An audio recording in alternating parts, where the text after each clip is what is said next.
Society tells you that wealth is created through hard work, education, and a good income. Get the degree, climb the ladder, earn more, save what's left. That's the formula you're taught from childhood through every institutional system you pass through. That belief alone explains why most people never build wealth. Not because the belief is false, because it's incomplete. And the part that's missing isn't an accident, it's a structural omission that serves a function. What you're never taught is that wealth is primarily a psychological phenomenon. The decision-making patterns in your brain determine your financial outcome more than your salary ever will. But this truth is absent from curriculum, absent from media, absent from the narratives that shape how you think about money from age 5 onward. The result is predictable. People increase their income and remain financially fragile. They work harder and feel more stressed. They earn more and build nothing, because the psychology never changed. Let's examine why. The first trap is effort bias. Your brain associates effort with value. You work 8 hours, you expect compensation for 8 hours. You study for 4 years, you expect a return on 4 years. This makes sense in employment. It's how labor markets function. But it creates a fundamental distortion in how you perceive wealth. Wealth is not compensation for effort. Wealth is the result of compounding systems. Time and growth rate matter, behavior and patience matter. Effort is often irrelevant. But your brain can't accept this because every authority structure you've encountered since childhood has reinforced the effort-reward model. School rewards effort, employment rewards effort, your parents praised effort. So when you encounter an opportunity that requires patience instead of effort, your brain rejects it. When you're told to let assets compound for 10 years, it feels passive. Passive feels wrong. Your entire psychological framework associates passivity with failure, so you intervene, you take action, you move money, you buy something because action feels like progress. This is not a character flaw, this is conditioning, and the system that conditioned you benefits from this response. The second trap is immediate reward bias. Your brain prioritizes immediate emotional resolution over delayed consequences. This isn't stupidity, this is evolutionary wiring. For most of human history, delayed gratification meant death. If food was available, you ate it. If shelter was available, you took it. Long-term thinking was a luxury that didn't exist. But wealth requires the opposite. Wealth requires you to deny immediate emotional relief in favor of future structural advantage. Your brain is not built for this. It has to be trained, and nothing in your environment trains it. Instead, every system you interact with exploits this bias.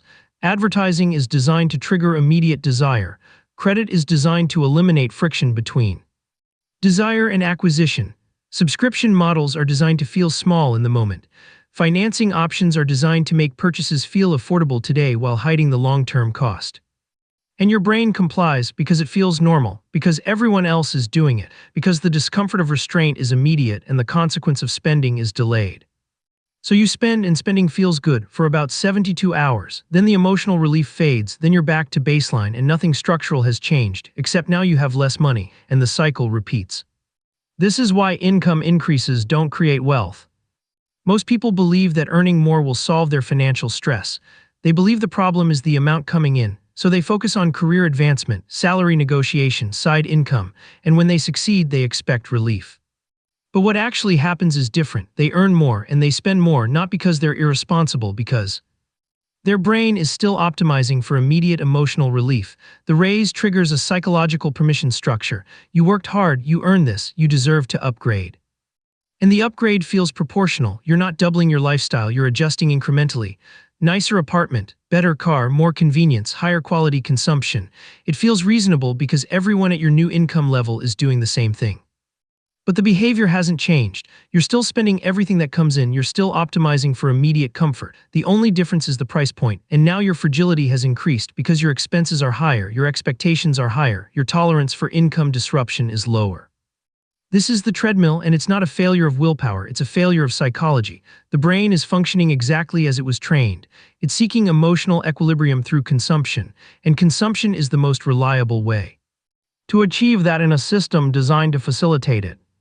Here's the reality most people never confront. Wealth is behavior first, money is secondary. If you take someone with wealth-building behavior and reduce their income, they adapt. They maintain the behavior, they rebuild. If you take someone with consumption behavior and increase their income, they scale the consumption. The outcome doesn't change because the psychology doesn't change. This is not a moral statement. This is a structural observation. Behavior compounds, habits compound, decision-making patterns compound. And whatever direction your psychology is optimizing for, time amplifies it.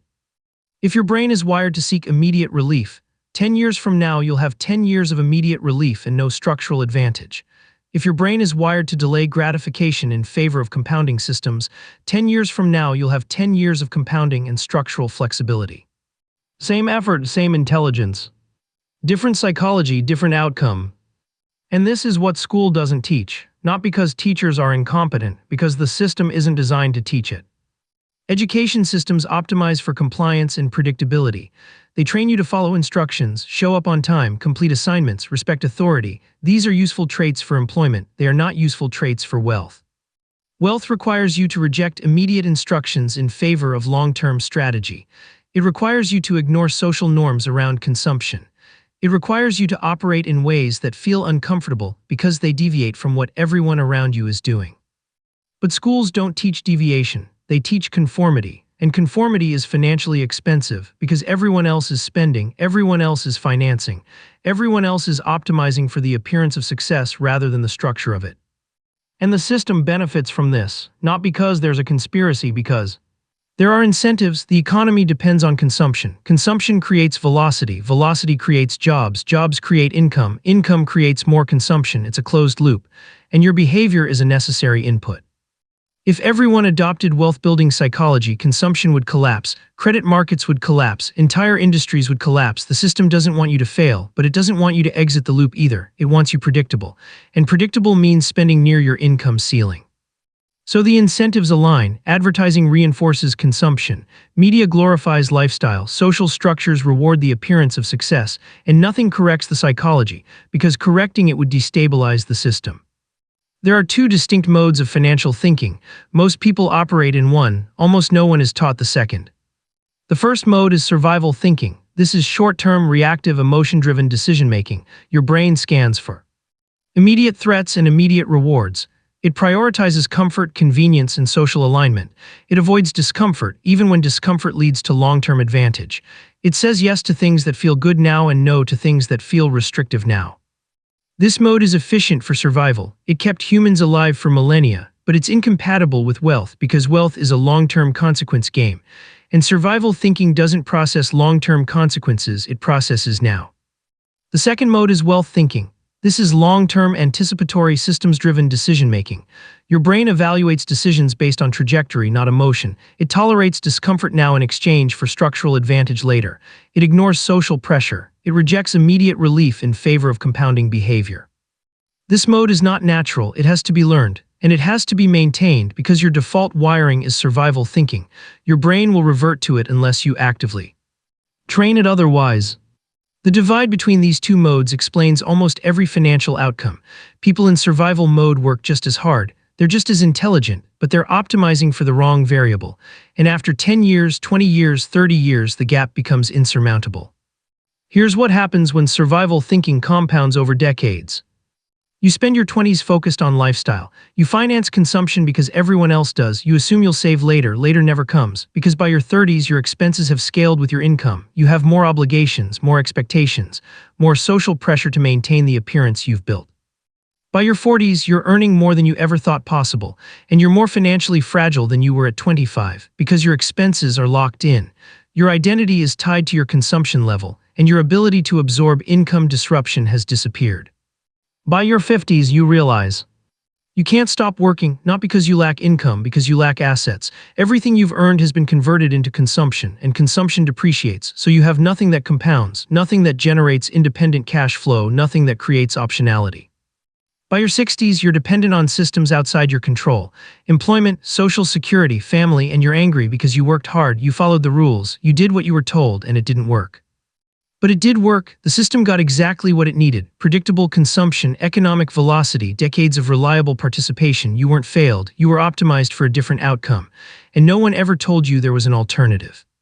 This is not tragedy, this is design. Most people don't fail financially because they lack knowledge. They fail because they never changed behavior. They read books, they consume content, they understand concepts, but understanding doesn't change.